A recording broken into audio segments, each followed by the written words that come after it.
Hello and welcome to my channel. I hope you enjoy this story. I'm going to try and upload a new story each day. The Shadowed Shroud. Holly Arnold had lived her whole life on the Isle of Wight, a small island off the southern coast of England. Known for its rolling hills and quaint villages, the isle seemed the perfect place for Holly to settle into her career as a funeral director. Her business, Arnold Funeral Services, was a family-owned establishment passed down through generations. The weight of her legacy lay heavily on her shoulders, but Holly found a strange comfort in helping others find closure. One cold, drizzly evening, Holly was working late in the dimly lit embalming room. The day's funeral had gone smoothly, but the deceased had left behind an extensive collection of personal artifacts, which now cluttered her workspace. Among them, she discovered an ornate, ancient-looking box. Intrigued, she opened it to reveal a shroud, intricately woven with dark, shimmering threads that seemed to absorb the light around it. Holly's curiosity piqued, and she felt a strange compulsion to examine the shroud more closely. It was unlike anything she had ever seen. As she unfolded it, she found herself whispering words in an unfamiliar language, words that seemed to rise from the depths of her subconscious. Suddenly, the air grew cold and the lights flickered. The shroud pulsed with an eerie, dark energy. That night, Holly dreamt of her late husband, Michael, who had died in a car accident years before. The pain of his loss had never fully healed, and his memory haunted her daily. In her dream, Michael stood before her, bathed in a ghostly light, reaching out with a longing that mirrored her own. She woke with a start, her heart pounding, and a dangerous idea forming in her mind. The next day, driven by grief and the desperate hope of seeing Michael again, Holly returned to the funeral home. She spread the shroud on the embalming table and placed Michael's old photograph at its center. As she recited the words she had whispered the night before, the shroud began to writhe and pulsate, emitting a low, guttural hum. The temperature in the room plummeted, and the photograph dissolved into dust. In its place, Michael's corporeal form began to materialize, his body shimmering as if it were underwater. Holly watched in awe and terror as her husband slowly took shape. He opened his eyes, and for a moment their gazes locked. Holly's heart leapt with joy. But the joy was short-lived. Michael's eyes, once warm and loving, now glowed with a sinister light. His mouth twisted into a grotesque grin, and a voice not his own emanated from his lips. "You have disturbed the balance," it said. "For every soul you reclaim, another must be taken." Before Holly could react, a powerful force knocked her backward. Michael lunged at her, his hands cold and unyielding. With every ounce of strength, Holly fought back, managing to throw the shroud over his head. The fabric tightened around him, and with a final, bone-chilling scream, he vanished. Shaken, Holly realized the true power of the shroud. It could bring back the dead, but at a terrible cost. Despite her fear, she couldn't resist the temptation to use it again. Over the next few weeks, she resurrected several loved ones, her parents, her childhood best friend, even a beloved pet. Each time, the shroud exacted its toll, and each time, Holly found herself more entangled in its dark web. Then came the day when the shroud's price grew too high. Holly awoke to find her home infested with vengeful spirits, phantoms of those whose souls she had unintentionally disturbed. They wailed and howled, their ghastly faces twisted with rage and sorrow. They tore through her home, seeking to reclaim the life force that had been stolen from them. Desperate, Holly fled to the funeral home, clutching the shroud. The spirits followed, a relentless horde driven by an insatiable hunger for retribution. Holly knew she had to end the cycle, to destroy the shroud before it unleashed any more terror. She barricaded herself in the embalming room and laid the shroud on the table once more. With trembling hands, she began to recite the words that had started it all, but this time she altered the incantation, seeking to undo the curse. The spirits clawed at the door, their howls growing louder and more frenzied. Holly's voice wavered, but she pressed on, pouring all her will into the final words. The shroud glowed with a blinding light, and the room was engulfed in a deafening silence. One by one, the spirits were drawn into the shroud, their anguished cries fading into nothingness. Holly felt her own strength waning, her life force being pulled toward the shroud. With a final, desperate plea, she cast the shroud into the furnace, its dark threads crackling and burning into ash. The shroud was destroyed, and the spirits were gone. But Holly, too, had paid the ultimate price. Her lifeless body lay on the embalming table, her face serene and at peace. In the end, she had restored the balance, sacrificing herself to protect the living and the dead. The Isle of Wight returned to its tranquil state, and Arnold funeral services passed into the hands of distant relatives. Holly's story became a local legend, a cautionary tale of grief, love, and the dark temptations that lie just beyond the veil of death. And somewhere, in the shadows of the afterlife, Holly and Michael were reunited, their spirits finally at peace. Months passed since Holly Arnold's tragic end, and the people of the Isle of Wight slowly resumed their lives, the tale of the haunted funeral director fading into whispered myths.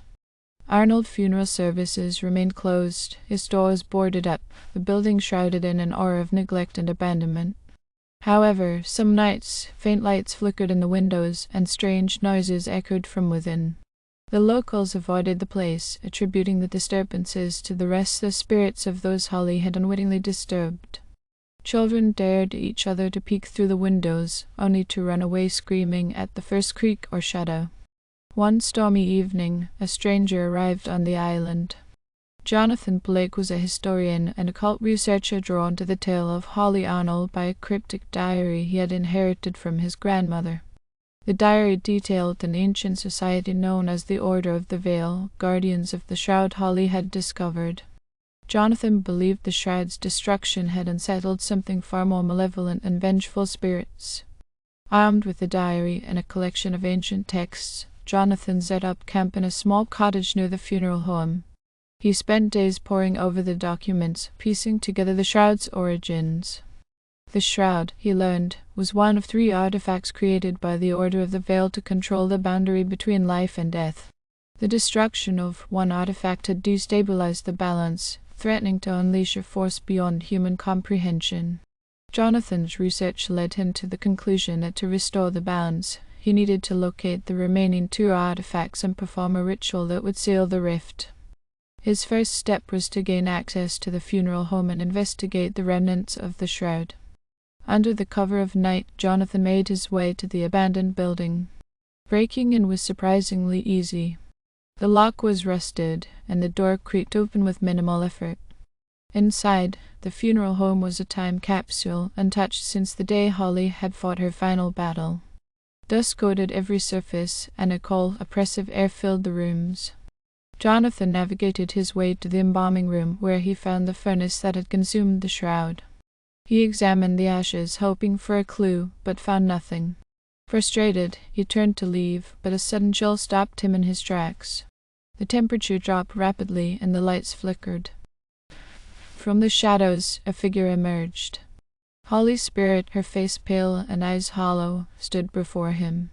Jonathan felt a mixture of fear and sadness. "Holly," he whispered. "You should not have come," Holly's voice echoed, layered with sorrow and warning. "The balance is fragile, and your presence endangers us all." Jonathan held up the diary, his voice trembling. "I need to restore the balance. The Order of the Veil, the Order is long gone," Holly interrupted. "Their knowledge is incomplete. You cannot undo what has been set in motion." Before Jonathan could respond, the room filled with a cacophony of voices. Spirits materialized, their forms twisted and contorted. They circled Jonathan, their whispers growing louder, more frantic. "Return what was taken," they wailed.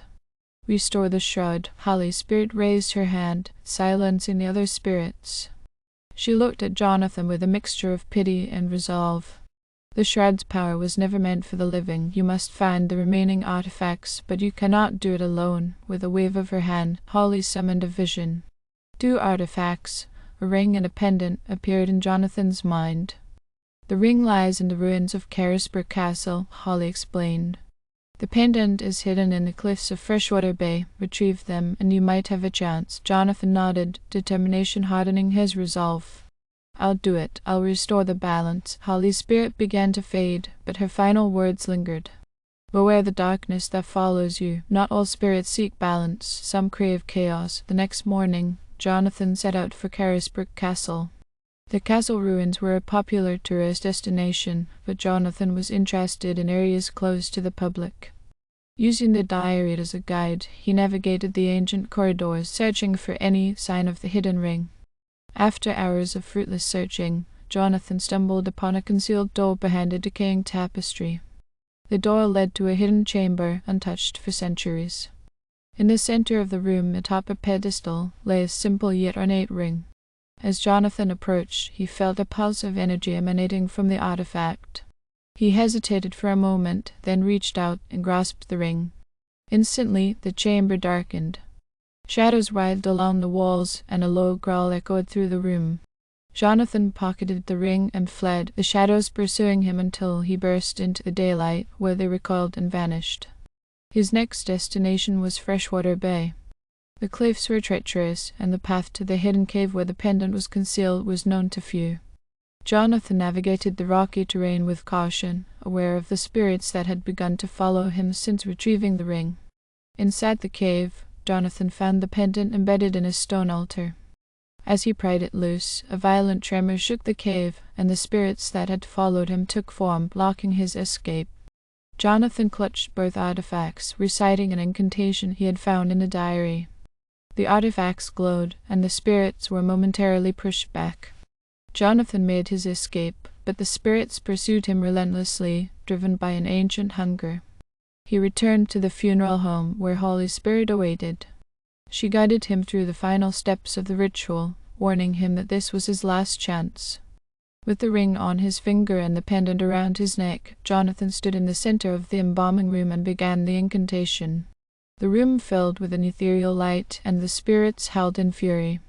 As the ritual reached its climax, the artifacts fused together, creating a blinding flash. When the light faded, the spirits were gone. The oppressive atmosphere lifted, and the funeral home felt peaceful for the first time in months. Holy Spirit appeared one last time, her form more solid and serene. "You have done it," she said softly.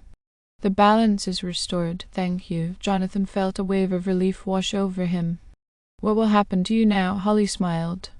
"I can finally rest, and so can you. But remember, the line between life and death must never be crossed again." With that, Holly's spirit faded into the light, leaving Jonathan alone in the silent funeral home. He knew his life had been forever changed by this journey.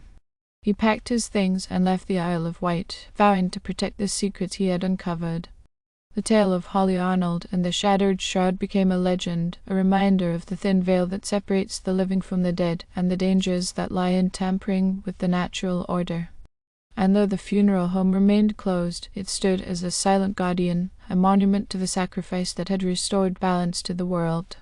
Thank you for listening. I hope you enjoyed this story. Please don't forget to like, and even better, like and subscribe. Thank you very much, and I hope you have had or have a great day.